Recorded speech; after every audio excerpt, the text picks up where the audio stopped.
Hello and welcome to Suicide Survivor Support. This is my first podcast on this channel and I thought it'd be a really cool idea to do a podcast because I'm used to doing videos, but I like talking and not always do I look great for a video, so I decided to make a podcast instead. Today is April 12th, 2017, and it marks 6 months since my brother's death. He was 19 years old and his name was Daniel. He died a month before his birthday. So a month before he was going to turn 20. I'm going to tell you a little bit about him and how he passed, just in case you're new to this channel. Also, I don't only talk about suicide, I talk about all sorts of death, but suicide is the one that I am dealing with, so of course I will be leaning a little bit more towards how to deal with suicide loss.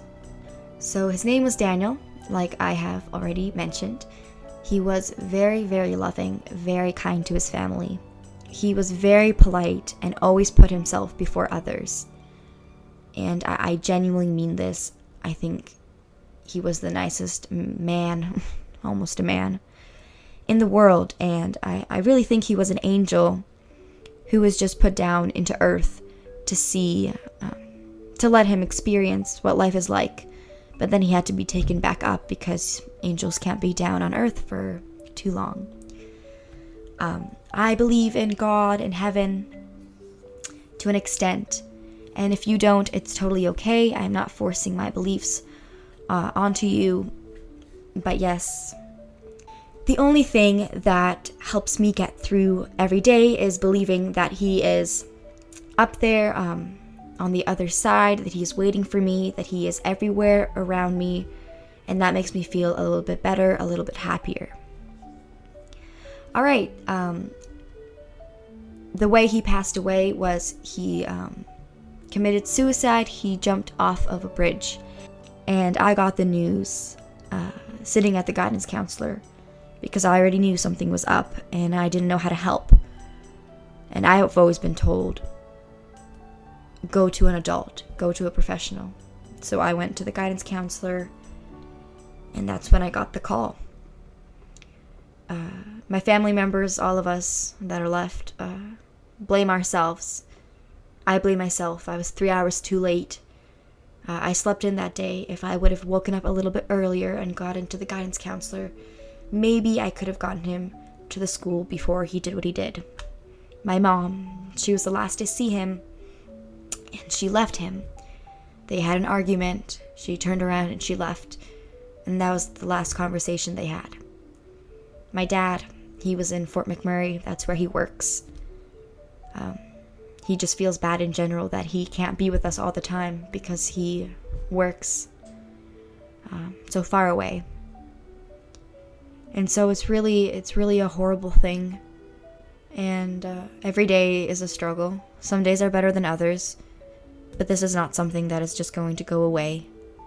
It's something that every day is different. Today was a bad day, and that's because it's half a year.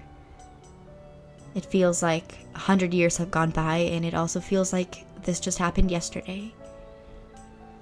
Basically, I don't want to make this podcast too long. I'm just going to talk about the months from when he passed to present day, and how I felt in each month and when it started to get a little bit better. And of course, I'm still in a state of shock, and some of you may be surprised to hear that, but yes, we're all still in a state of shock. We know he's dead, but our mind still, even if it's a little bit deeper than it was before, is still deep inside telling us that he's here. I, for example, was in such a shock that my mind just put him into Japan. I was just like, no, he's in Japan. Like, he's on a vacation in Japan, and like, he's gonna be back. And when days are really hard, that's what I try to imagine. That there's no way of him communicating with us, and he's in Japan and he's having a great time. I don't know why Japan, don't ask me, but I think it's a really unique place. So I think that's why I put him there. I think he'd really enjoy it as well. He passed away in October 12th, 2016. And I think October and November was a big phase of denial. We did not believe it. We were not going to believe it. When I came home, I still didn't know that he was dead. All I had heard was he had been in an accident. And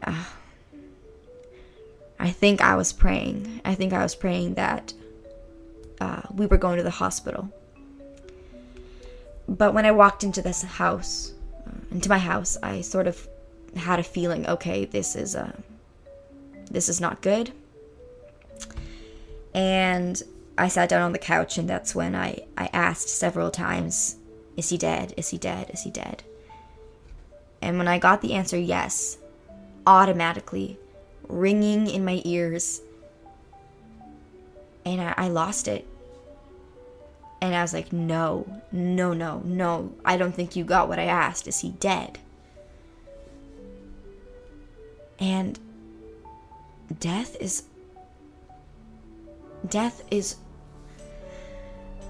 it's something, it's like the worst thing that can happen in life.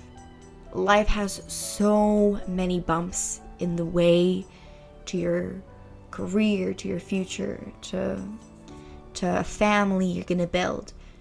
So many bumps, so many problems, drama. But death is something that no one ever wants to be a part of their life. So hearing that your closest, your bestest friend just passed away, that hit me like a bulldozer. And for 48 hours, it was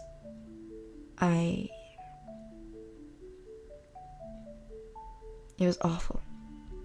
It was so bad. And the worst part is I was so happy with my life at that point until I heard that news. And now I'm building my blocks all over again. I had 15 years of beauty, of tremendous joy,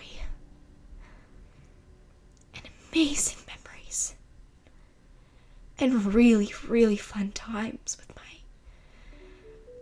friends and my family.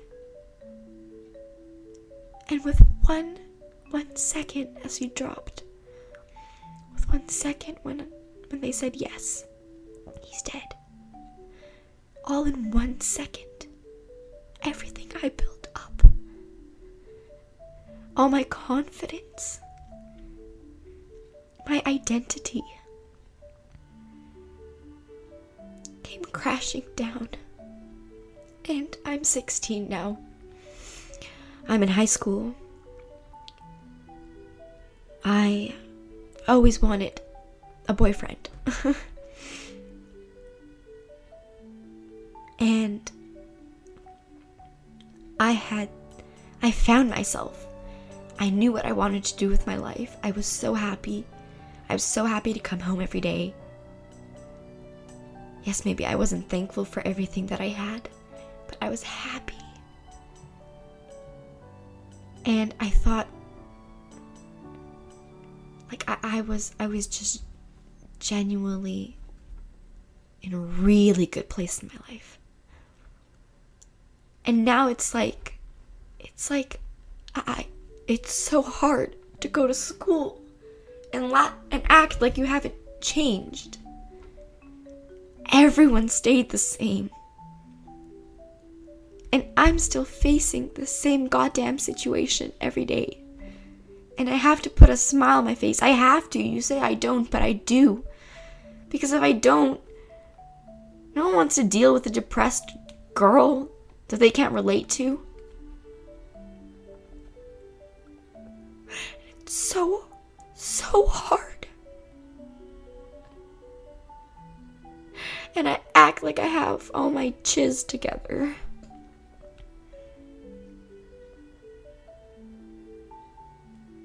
And now I